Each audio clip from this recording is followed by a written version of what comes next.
जय हिंद दोस्तों। फिर आज अपन जो इसके पहले प्रीवियस वीडियो को मैंने आप लोगों को पढ़ाया था केमिस्ट्री का, जो भी टॉपिक्स मैं पढ़ाया था उसमें जहाँ तक मुझे याद है कि मैं आप लोगों को यौगिक और अणु पढ़ाया था। अब हम लोग आगे बात करेंगे क्या कि यौगिक के बारे में आप लोगों को बता रहा था क्या कि ऑर्गेनिक कंपाउंड होते हैं हमारे जीवन में, ये बहुत रोल अदा करते हैं ऑर्गेनिक कंपाउंड। ये ऑर्गेनिक कंपाउंड कौन होते हैं, जिसको हम लोग क्या बोलते हैं, कार्बनिक यौगिक। कार्बनिक यौगिक ये हमारे दैनिक जीवन में बहुत ज़्यादा रोल अदा करते हैं।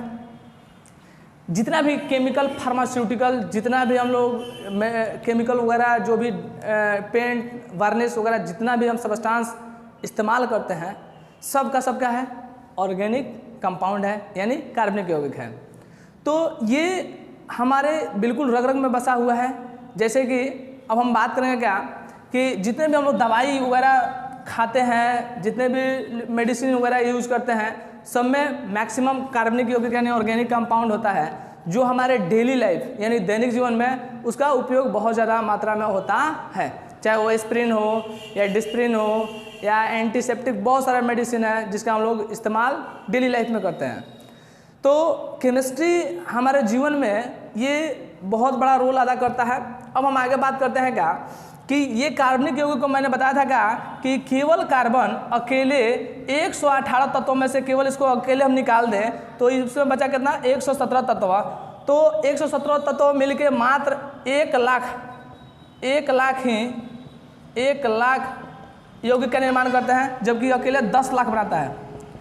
तो आप लोगों को बताया था क्या कि कार्बन में एक जो गुण होता है केटानेशन प्रॉपर्टी, यानी उसको वायरस की तरफ फैलने का गुण है जो कार्बन में है। कार्बन क्या करता है, चैन बनाता जाता है, एक कार्बन दूसरे से जुड़ते जाएगा, एक कार्बन दूसरे से ऐसे जुड़ते जाएगा, चैन बनाते जाएगा।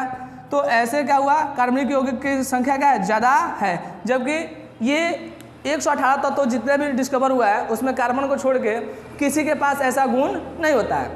अब हम थोड़ा बात करेंगे क्या कि थोड़ा इसको एलिमेंट्री लेवल पर समझेंगे। अब हम थोड़ा बात करेंगे क्या अणु और परमाणु के बारे में कि अणु क्या है और परमाणु क्या है। अणु को इंग्लिश में क्या कहते हैं, मॉलिक्यूल, और परमाणु को क्या कहते हैं, इसको कहते हैं हम लोग एटम।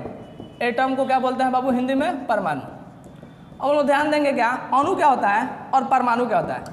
तो जो तत्व होता है, तत्व मतलब एलिमेंट, इसको इंग्लिश में बोलेंगे एलिमेंट। तो तत्व जो होता है, ये तत्व आप लोगों को बता दिया गया, इसका सबसे सूक्ष्म कण, इतना सूक्ष्म करते चलिए, इतना छोटा से छोटा करते चलिए, इतना माइक्रोस्कोपिक लेवल पर लेके चले जाएंगे जो हमें दिखाई नहीं देगा। उसी पार्टिकल को हम लोग क्या कहेंगे, परमाणु। और हम लोग यौगिक जो बात करते हैं, तो यौगिक का स्मॉलेस्ट पार्टिकल क्या होता है, अणु।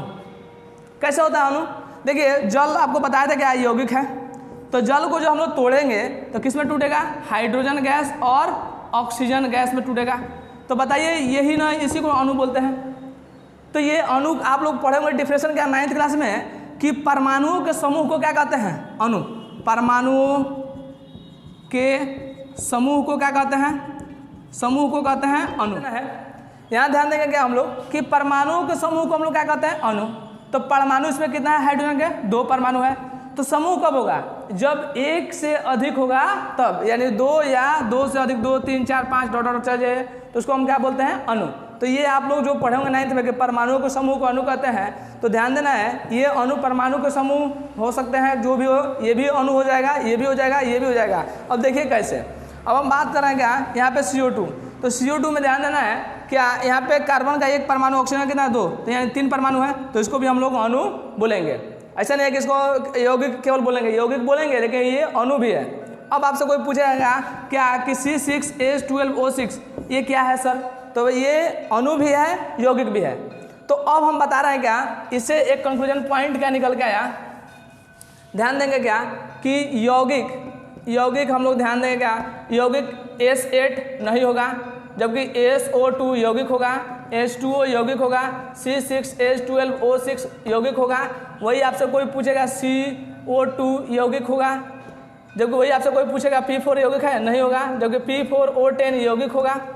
अब ध्यान देना है अणु क्या है, तो अणु में A सेट अणु हो जाएगा क्योंकि परमाणु का समूह है, O2 अणु हो जाएगा, O3 अणु हो जाएगा, H2O अणु हो जाएगा, C6H12 O6 अणु हो जाएगा, क्योंकि इसमें परमाणु का समूह है, इसमें भी समूह है। आपसे कोई पूछेगा CO2 अणु होगा, P4 अणु होगा, P4O10 अणु होगा। तो इसमें अंतर क्या है कि सभी यौगिक, जितना भी यौगिक होता है सभी यौगिक अणु होते हैं, लेकिन सभी अणु यौगिक नहीं होते हैं। तो सबसे बड़ा मार्केबल पॉइंट यही है क्या कि सभी यौगिक अणु होते हैं लेकिन सभी अणु यौगिक नहीं होते हैं। अब हम बात करेंगे क्या कि ये परमाणु, आप लोग इसको बढ़िया तरीक़े से, मैं आगे इसका एक चैप्टर है एटॉमिक स्ट्रक्चर, इस पर मैं डिस्कस करूँगा परमाणु क्या होते हैं। अब हम देखेंगे क्या, केमिस्ट्री को अरिजीत सिंह का एक गाना है, आप लोग जानते होंगे, और आप लोग एक्चुअली में बहुत बढ़िया से इसको सुने भी होंगे कि सांसों को जीने का सहारा मिल गया। तो सांसों को जीने का जो सहारा दिया वो केमिस्ट्री ने दिया, ऑक्सीजन देकर। आज ऑक्सीजन नहीं होता तो सहारा सांसों का नहीं होता, कब छूट जाएगा कोई गारंटी नहीं है। अब हम बात करते हैं क्या कि डूबा तुझमें तो किनारा मिल गया। किस में हम लोग डूबे, हमारा जीवन किस में डूबा, तो वो था हमारा बॉडी का इलेक्ट्रोलाइट और जल, ये दोनों हमारे बॉडी को डुबा कर आगे किनारा तक लेके जाता है। पूरे जितने उम्र हम लोग को जीना होगा ये दोनों बैलेंस बना कर रखना पड़ेगा, तब हमारे लंबी उम्र होगी। अब हम बात करते हैं क्या कि अगला पॉइंट है जिंदगी का पता दोबारा मिल गया। तो जिंदगी का सच में पता दोबारा केमिस्ट्री नहीं दिया था, जो डॉक्टर ने बताया कि भैया मेडिसिन खाइए, तब हम लोग को ज़िंदगी का दोबारा, लगभग हम देखते हैं क्या जनरली हमारे इंडिया में कि 40 के हेर फेर जब आता है जितने भी व्यक्ति हैं, तो उनका ज़िंदगी का सच में एक पता दोबारा केमिस्ट्री देता है। और वो देते हैं कैसे, पहले की दुनिया हमारी जो थी, देखते देखते हैज़ा प्लेग वगैरह आता था, तो इतना मेडिसिनल क्षेत्र नहीं था, तो वहाँ पे क्या होते थे, एक गांव में अगर कोई बीमारी आ गया हैज़ा प्लेग तो पूरे गांव का गांव साफ। लेकिन आज का जो वाकई ये दुनिया में केमिस्ट्री आया तो एक अद्भुत अपने क्षेत्र में काम किया, जो देख रहे हैं मेडिसिन दिया, जो आज जो हम लोग को तुरंत बीमारी कोई भी होता है तो हम लोग तुरंत मेडिसिन लेते हैं और ज़िंदगी वाकई फिर वही पहिए पे आ जाती है। अब हम आगे बात क्या कर रहे हैं, तू मिला तो खुदा का सहारा मिल गया। सच में केमिस्ट्री मिला तो हम लोग को एक खुदा ही लगा, क्योंकि हमारे जीवन में दोबारा जब हम जी जाते हैं, कहीं कोई बड़ी बीमारी से, कैंसर वगैरह जो भी बीमारी है, तो सच में एक केमिस्ट्री है, हमारी ज़िंदगी का एक खुदा है। अब हम आगे देखते हैं क्या कि गम ज़्यादा, उसके पहले हमारा जीवन पूरा गम से भरा हुआ था, जब तक हमारे जीवन में केमिस्ट्री नहीं था। ये सबके जीवन के लिए एक संदेश था क्या कि भाई अब हम लोग ज़्यादा दिन नहीं जिएंगे, क्योंकि कोई बीमारी आता था तो क्या करता था, उस समय उतना मेडिसिनल क्षेत्र नहीं था, तो आदमी ज़्यादा देर जी नहीं पाता था। और उसके बाद इसके आ जाने से, तेरे बिन सच में ये ज़िंदगी गम ज़्यादा था, और इसके आ जाने से पूरे हमारे दुनिया में खुशहाली आ गई। तो केमिस्ट्री को हमको लगता है इस गाने पे खूब बढ़िया से आप लोग समझ गए होंगे कि केमिस्ट्री हमारे डेली लाइफ यानी दैनिक जीवन में कैसे बेहतर है, और सांस को जीने के लिए कैसे ये हमारा सहारा भी है, और ज़िंदगी के लिए भी ये बहुत इम्पोर्टेंट है। तो दोस्तों जितने भी मेरे वीडियो को देख रहे हो, मैं केवल आप लोगों को ये इंट्रोडक्शन दे रहा हूँ, केमिस्ट्री को मैं ये समझा रहा हूँ बारीकी से, एलिमेंट्री लेवल पे, कि आप जानें कि हमारे रग रग में केमिस्ट्री बसा हुआ है और ये कैसे हमारे दैनिक जीवन में है। तो एक गाना के माध्यम से आप लोग ये बहुत बढ़िया से, हमको लगता है कि आप जान गए होंगे केमिस्ट्री क्या है।